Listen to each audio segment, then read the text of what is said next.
Assalamualaikum warahmatullahi wabarakatuh. Halo sahabat semuanya, selamat pagi. Kita berjumpa lagi ya dengan pelajaran TIK. Minggu lalu kita telah melaksanakan Zoom, tapi di minggu ini kita membahas materinya dengan menonton video ya. Nanti di akhir video ini ada, atau di tengah atau di depan ada pertanyaan yang harus kalian jawab. Jadi tetap tonton video ini sampai habis, jangan di skip. Karena untuk menjawab pertanyaan yang ada nanti di bawah Bapak kasih. Oke, jangan di skip ya sahabat ya. Kita intro dulu.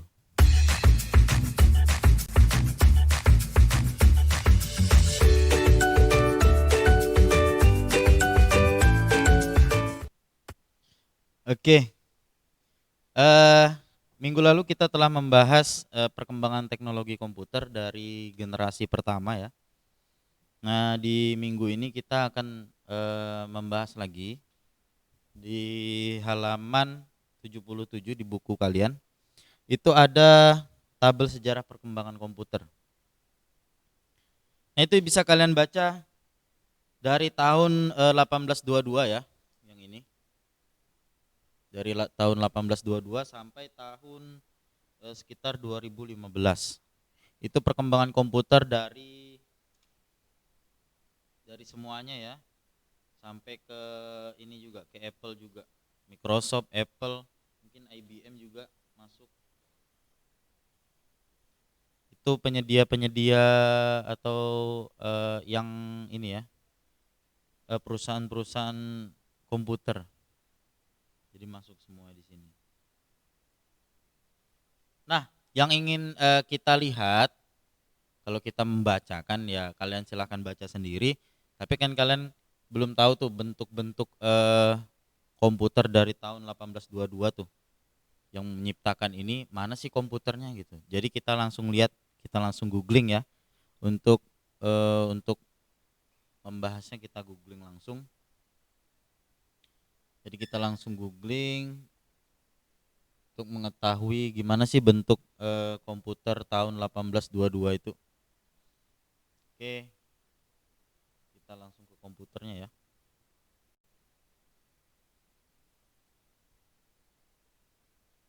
Kita ketikkan komputer tahun 1822.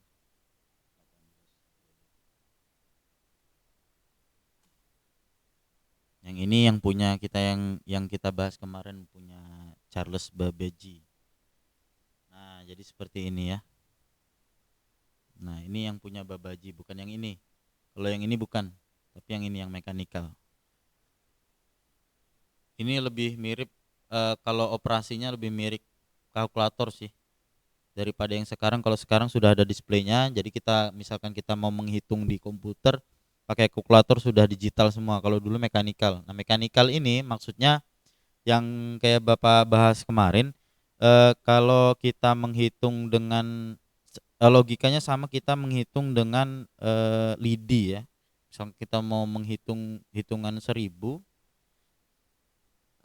maka kita akan menyediakan 1000 lidi juga. Jadi seperti itu kalau mekanikal. Oke, selanjutnya ada 1837. Nah, kita lihat siapa yang menciptakan. Analytical engine merupakan cikal bakal komputer mekanis. Nah, ini masih Charles Babbage. 1837. Cari yang Babbage.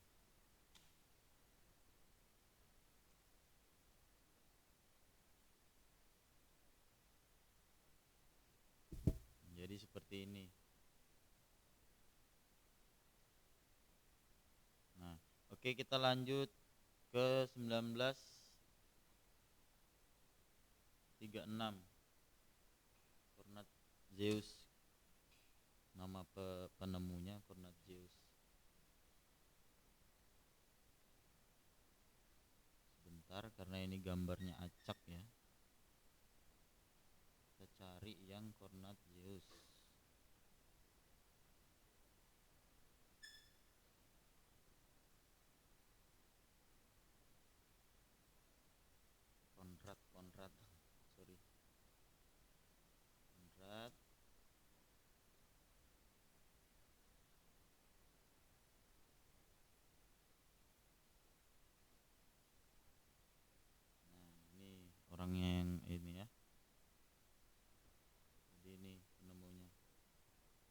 komputernya yang dibikin. Oke, lanjut ke 1837 1937. 1936 ini ada dua ya ditemukan ya, mesin Turing adalah konsep mesin yang menjadikan dasar teori komputasi dan komputer. Konrad Zuse menciptakan Z1. Z1 adalah komputer elektromekanis pertama yang dapat di program. Jadi kalau misalkan mekanikal dia waktu buat begitu ya sudah dipakainya begitu. Tapi kalau bisa diprogram dia bisa di setting ulang, atau pemrogramannya itu tidak harus membongkar dari mesinnya ya. Jadi cukup pemrograman saja. Oke, 1941 Konrad Zuse menciptakan Z3. Tadi Z1, terus Z2-nya entah kemana, terus dia langsung ke Z3. Z3 merupakan mesin penghitung yang dapat menjalankan program sepenuhnya. Jadi ini sudah mulai ke era-era digital ya. Jadi tidak perlu membongkar mesinnya untuk membuat program dari komputer itu. Kalau generasi pertama namanya mechanical, kalau mau buat program yang lebih bagus atau merubahnya, maka mekanikalnya harus dirubah, maka mesinnya harus dibongkar. Kalau sudah pemrograman tidak, jadi cuman memprogram di komputer saja.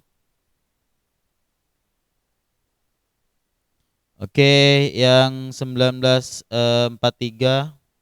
sampai 44 Tommy Flowers mengembangkan Colossus. Nah, Colossus digunakan untuk membantu memecahkan kode rahasia Jerman di Perang Dunia Kedua. Nah, yang seperti Bapak bilang kemarin bahwa komputer ini awalnya digunakan untuk perang ya. Nah, perang. Jadi perang perang apa? Perang Dunia Kedua.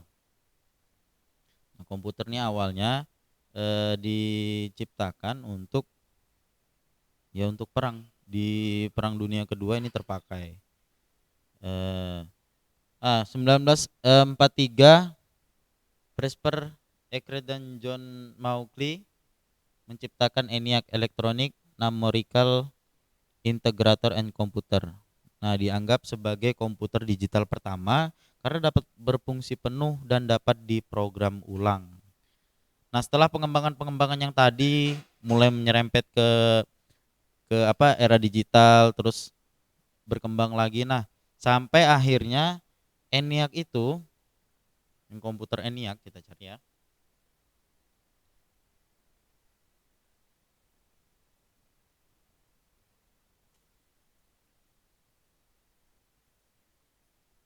Nah, ini dia yang sebesar ini.